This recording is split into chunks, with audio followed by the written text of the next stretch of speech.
السلام عليكم يا حبايبي. النهارده رحت السوق، هوريكم جبت ايه وشوفوا الاسعار بتاعه السوق النهارده. حاجه كده بسم الله ما شاء الله تخلي الواحد يقعد مش عارفه يقول ايه بجد والله. ده انا جبت كيلو لبن، ده كيلو لبن ب 32 جنيه. بس انا غليته، يعني اول ما دخلت غليته عشان ما يقطعش، طبعا حرام يعني. وجبت هنا التفاح دوت اللي انتوا شايفينه ده ب 35 جنيه. جبت كيلو ونص. والعنب ب25 جنيه، جبت 2 كيلو. وهوريكم دلوقتي المشتريات كلها واسعارها عامله ازاي. احنا النهارده اللهم صل على سيدنا محمد، النهارده الخميس، فاضل على العيد يومين. بصوا الاسعار شكلها ايه، وصلوا على النبي. اللهم صل وسلم وبارك عليه. واللي بيشوفنا لاول مره يا جماعه، دي قناتي وانا امنه سالم، ويا ريت تعملوا جوله في القناه كده، واذا لقيتوا المحتوى اللي بنقدمه يستحق يا ريت تشتركوا في القناه وتشرفونا باشتراككم كده وبانضمامكم لاسرتنا الصغيره. وان شاء الله هتلاقوا فيها حاجات اقتصاديه، وهتلاقوا فيها كل حاجه، وهتلاقوا اسعار الاسواق، وهتلاقوا كل حاجه ان شاء الله تبسطكم. يا ريت تشرفوني كده بالاشتراك وتفعيل الجرس ان شاء الله عشان يوصل لكم كل جديد. بصوا حبايبي، الخضرة دي 3 حزم دولت ب5 جنيه. الحزمة يعني فيها عودين. اللهم صل على النبي. دي اسعار السوق النهارده. الملوخية اهي، كيلو الملوخية ب10 جنيه. الحزمة ب5 جنيه، بس الحزم الصغيرة، انما ده كيلو على بعضه، الكيلو ب10 جنيه. اللهم صل على سيدنا محمد. ده نص كيلو كبده، كبده مجمده بس من عند حد كويس، يعني انا عارفه انه هو يعني حاجته بتبقى اول باول يعني، وصبحه وكويسه. اللهم صل على سيدنا محمد. كيلو الكبده ب150 جنيه، ده نص كيلو ب75 جنيه.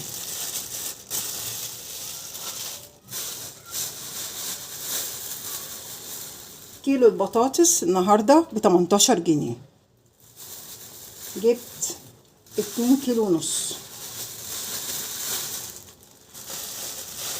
ده نص كيلو ممبار ب80 جنيه، الكيلو ب160 جنيه. شفنا البطاطس جبت ليفة علشان الحمام، ليفة للحمام. الليفة اللي كنا بنجيبها يعني اما تبقى ب5 جنيه نقول غالية جدا، الليفة دي انا جبتها النهاردة ب40 جنيه، ب40 جنيه بعد فصال كمان يعني. دي الليفة الحموم ب40 جنيه. جبت الحاجات اللي بيقولوا عليها المسليات ديت اللي بنت بنتي دولت. دي حاجة بقى لذيذة كده، والحبة دولت ب5 جنيه، يعني دي حاجة رخيصة حلوة بس طعمها كويس. كيلو الدقيق من عند بتاع مستلزمات الحلويات، كيلو الدقيق ب17 جنيه.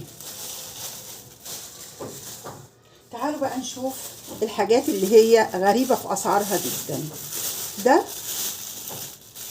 نص كيلو حلاوة، نص كيلو الحلاوة ب55 جنيه، يعني كيلو الحلاوة ب110 جنيه. أقول لكم إيه، مش عارفة أقول لكم إيه.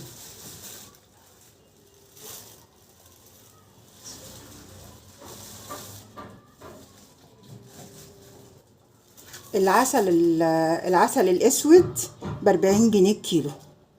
ده العسل الاسود عشان الفطار مع شويه طحينه. الطحينه بقى بصراحه مش فاكره بكام، هي تقريبا يعني ب100 جنيه تقريبا، فده ربع كيلو ب25 على ما اعتقد يعني، دي مش فاكره قوي سعرها.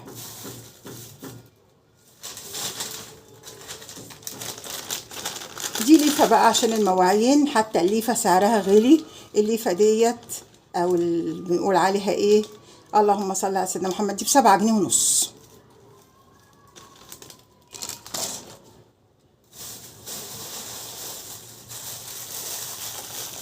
نص كيلو شعريه ب10 جنيه، الشعريه ب20 جنيه الكيلو. جبت كمان 2 كيلو رز، كيلو الرز ب26 جنيه، وده رز يعني يعتبر من الرخيص شويه. بس يا حبايبي مش عارفه اقول لكم صرفت كام في المجموعه دي كلها. امبارح يا حبايبي كنت جايبه بقى الطماطم والبصل. الطماطم ب6 جنيه ونص كيلو، كنت جايبه 3 كيلو، وكنت جايبه 3 كيلو بصل، الكيلو ب8 جنيه. ودي شويه حاجات كده طبعا، واللحمه بقى دي كوم تاني لوحده، دي عايزه لها فيديو لوحده. دي اسعارنا في السوق يا جماعه بتاعت النهارده. وكل سنه وانتم طيبين، ويا رب تكونوا كده خدتوا فكره عن الاسعار عندنا هنا في القاهره. وكل سنه وانتم طيبين، ونتقابل ان شاء الله في وصفه تانية. تصبحوا على خير.